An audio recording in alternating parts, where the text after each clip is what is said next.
హైదరాబాద్‌లో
హెడ్లైట్స్ ముందుకు పడుతుండగా వాళ్ళందరూ ఒకదాన్ని గమనించారు.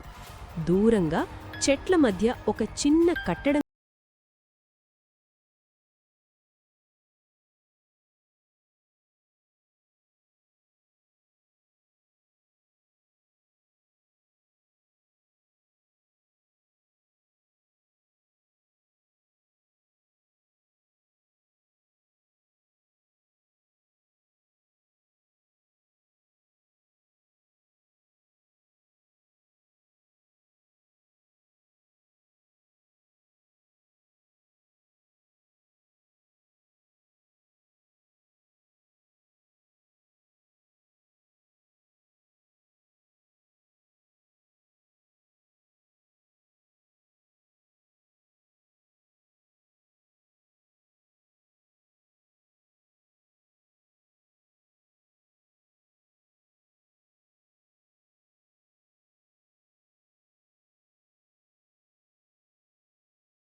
ఒక్కసారిగా అరిచే శబ్దాలుగా మారాయి.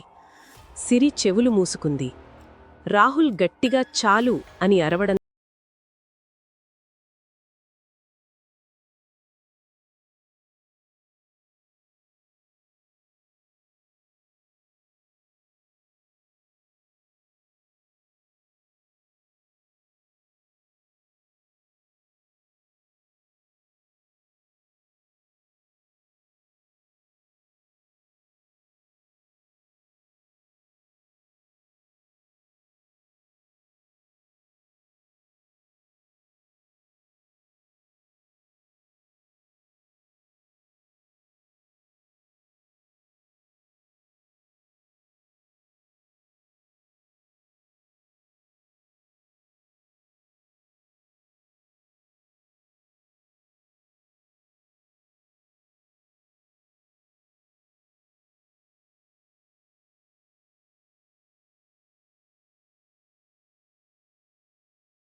సిరి ముందుకు చూపించింది.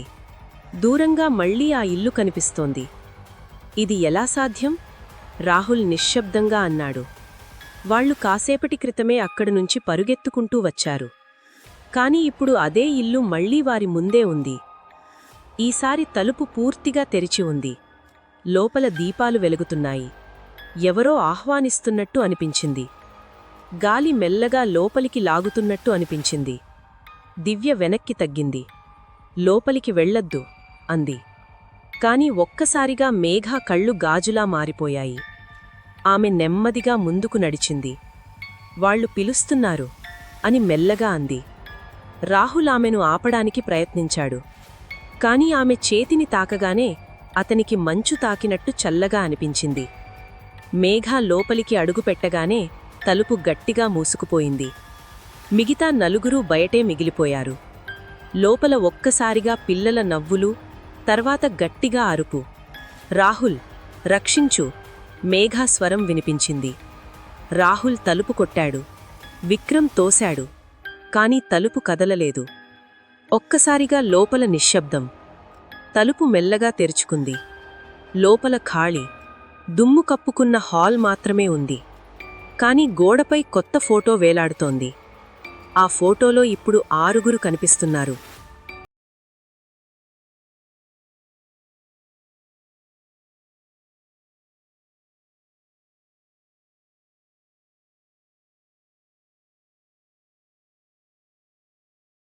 ఒక్కసారిగా పై అంతస్తు నుంచి మెల్లగా ఆ మహిళ స్వరం వినిపించింది. ఒక్కరు వచ్చారు. ఇంకా 4 రావాలి ఫోటోల్లోకి. మెట్లపై అడుగుల శబ్దం. ఈసారి అది వేగంగా వస్తోంది. సిరి ఏడుస్తూ రాహుల్ చేతిని పట్టుకుంది. విక్రమ్ గట్టిగా పరుగెత్తండి అని అరిచాడు. వాళ్లు బయటికి పరుగెత్తారు. కాని బయట అడవు లేదు. బదులుగా అంతులేని కారిడార్. ఇరువైపులా కలుపులు. ప్రతి తలుపు మీద ఒక పేరు రాసి ఉంది. మొదటి తలుపు సిరి, రెండోది దివ్య, మూడోది విక్రమ్, నాలుగోది రాహుల్. వాళ్లు భయంతో గడ్డకట్టుకొని పోయారు. ఒక్కసారిగా సిరి అని రాసిన తలుపు స్వయంగా తెరుచుకుంది. లోపల చీకటిగా ఉంది. కాని లోపలి నుంచి సిరి చిన్ననాటి స్వరం వినిపించింది. అక్కా! ఆమె కాళ్లు స్వయంగా లోపలికి నడవడం ప్రారంభించాయి. దివ్య ఆమెను ఆపడానికి ప్రయత్నించింది. కాని నేల చీలిపోయి సిరిని లోపలికి లాగేసుకుంది. తలుపు మళ్లీ మూసుకుపోయింది. ఇప్పుడు మిగిలింది 3 మాత్రమే. గాలి బరువుగా మారింది. గోడలపై రక్తపు ముద్రలు కనిపించాయి. విక్రమ్ గట్టిగా రాహుల్ వైపు చూసి, ఇది 1998లో మిస్సింగ్ అయిన వాళ్ల ఇల్లు అయ్యుంటుంది. వాళ్లు కూడా 5. ఒక్కసారిగా కారిడార్ చివర తెల్లటి మహిళ ప్రత్యక్షమైంది. ఆమె కళ్ళు పూర్తిగా నల్లవి. నెమ్మదిగా అంది, ప్రతి 25 ఏళ్లకు 5 వస్తారు. 2 ఇక్కడే ఉంటారు. 3 వెళతారు. కాని వాళ్లు మునిపటి వాళ్లలా ఉండరు. అప్పుడే దివ్య తలుపు తెరుచుకుంది. లోపలినుంచి నల్లటి చేతులు బయటకి వచ్చి దివ్యను లాగేశాయి. దివ్య భయంతో గట్టిగా అరుస్తోంది. ఆమె అరుపు ఒక్కసారిగా ఆగిపోయింది. ఇప్పుడు రాహుల్, విక్రమ్ మాత్రమే మిగిలారు. వాళ్లు పరుగెత్తారు. కారిడార్ చివర ఒక కిటికీ కనిపించింది. బయట నిజమైన అడవి కనిపిస్తోంది. వాళ్లు దూకేశారు.